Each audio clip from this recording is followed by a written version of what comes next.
And now to our question of the day. Sunday marked the season finale of season 12 of Doctor Who, the second season with Jodie Whittaker at the helm of Doctor Who. And the last two seasons have brought in mixed reviews. That's about the best way that we can say it. Some people really hate Doctor Who right now and feel no attachment to it. They don't really like Jodie Whittaker as the Doctor. Some fans really love it.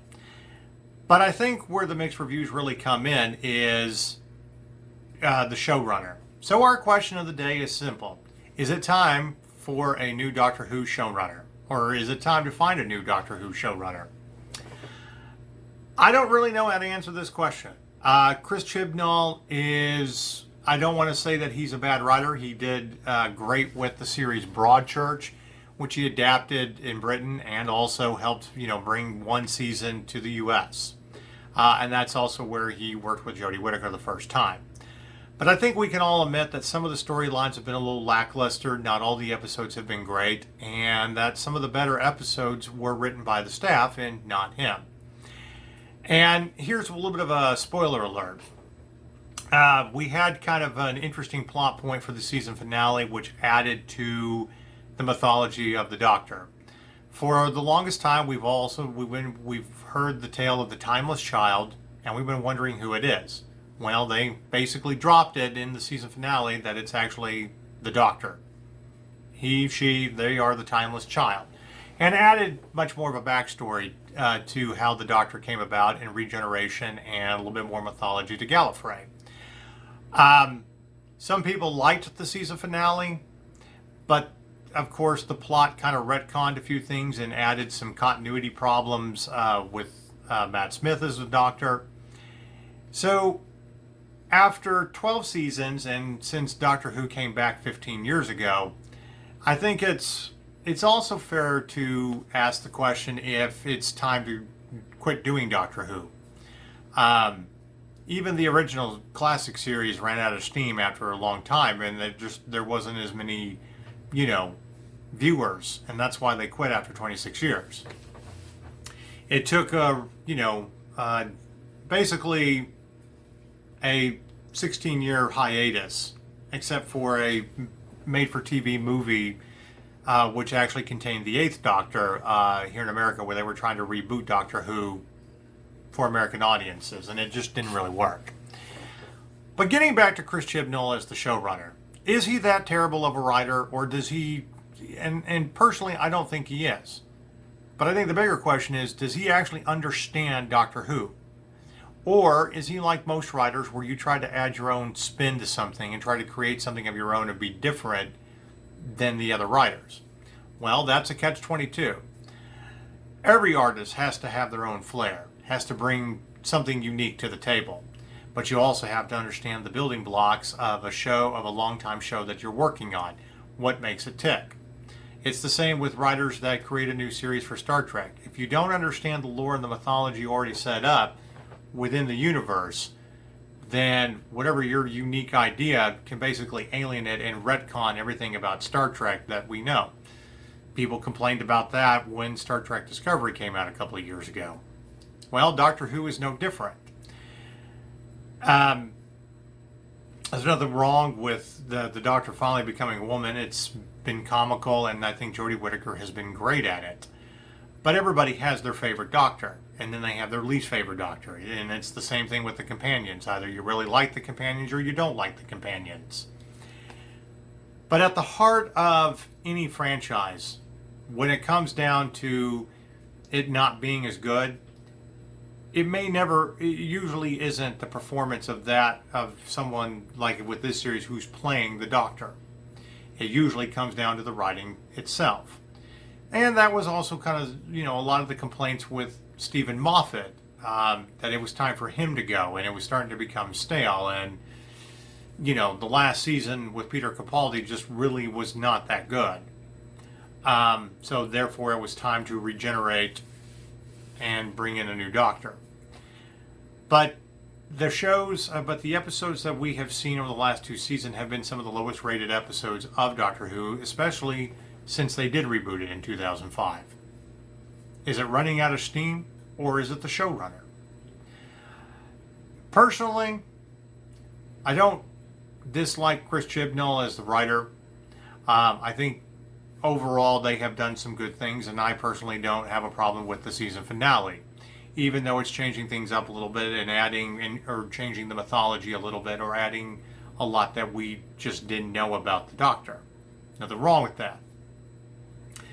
But is it classic Doctor Who? Is it getting back to the root of what made us fall in love with Doctor Who, for those that watched the classic series, or those that got into it when they rebooted it and, you know, fell in love with this great show? Or is it just become too stale and it doesn't matter who the showrunner is? We're kind of worn out by it. It happens. There's fatigue that happens in every show where it's just time to go. And usually every great show that we fell in love with, the last season or two are the weakest and it was time to go. We complained about that with Arrow, that they should have really ended that series about 3 years ago with their original plan. But getting back to Doctor Who, it usually starts with the showrunner. So if things aren't working in the series, if it comes down to the writing itself, isn't it the showrunner that has to go? Isn't it, don't you bring in new blood? But if you do you still keep Jodie Whittaker as the Doctor since they came in together? Or do they all go? Or is it time to kind of start over and regenerate the Doctor yet again? No word has been said on whether they would consider doing that, but we do have a New Year's Eve special or a holiday special coming up later this year. Will that be the time that we finally see the end of Jodie Whittaker's run as the Doctor, especially since they left us on a cliffhanger? But we'd like to hear from the Doctor Who fans out there. I know there, again, it's very mixed reviews, very passionate fans on either side of the aisle. But we're only talking about the showrunner. Is it time to find a new Doctor Who showrunner? Is it time for Chris Chibnall to finally go? Or do you keep him for one more season at least? We'd like to hear from you. You can tweet us out on our Twitter account at That Nerd Show. Tell us your answers on whether Doctor Who should get a new showrunner or not. I'm Marcus Blake with That Nerd Show, and this has been your daily nerd news for Thursday, March 5th, 2020. Until the next time, goodbye. Hello there, fellow nerds. I'm Marcus Blake, the editor and producer of That Nerd Show, and we need your help. That's right, we need your support. Like any news outlet, we rely on advertising and donations to keep the lights on. To be the greatest show in this universe, we need funding, and that's where you come in. Like most artists out there, we actually have a Patreon account, and we're asking for donations. But we're not just asking for you to give us money. We actually have stuff that we're going to be giving away if you donate.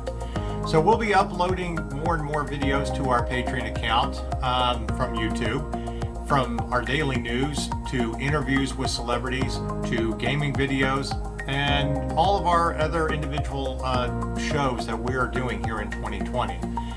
But to keep us going, we need a little bit of funding. And again, that's where you come in. So it can be as little as $1. $1 makes all the difference in the world. And you can do anywhere from $1 to $3 to $5, all the way up to $500. And we're going to be giving stuff away for your donations. So you can get some Nerd Power wristbands or any other wristbands from our series of wristbands that we're creating for nerds. You can get cool retro gaming t-shirts from our Nerd Swag shop if you make a donation of $20 or more. You can even get advertising on our website or within our videos if you make a purchase or donate $50 or more dollars. We have different tiers, like most artists. Want that new video game that's coming out this year? You want to be playing the same video game we are as we're reviewing it? Hey, you can do that with a $100 donation. Are you looking to get a new console before the year is out? Hey, $500 and you can get an Xbox One, a PlayStation 4, or even a Nintendo Switch. It just takes a little bit to help us. As little as $1 per video that we do. And we're going to have a variety of videos that you can help support. So if you like our content, if you like everything that we do as nerds, from honest conversations about pop culture to great celebrity interviews to wacky and fun gaming videos, then help support us on our Patreon account. You can check us out at patreon.com/thatnerdshow. You can check us out at patreon.com/that. Take 3. Go to patreon.com/thatnerdshow and make your donation today. Even if it's just $1, we would greatly appreciate it. Thank you, and stay nerdy.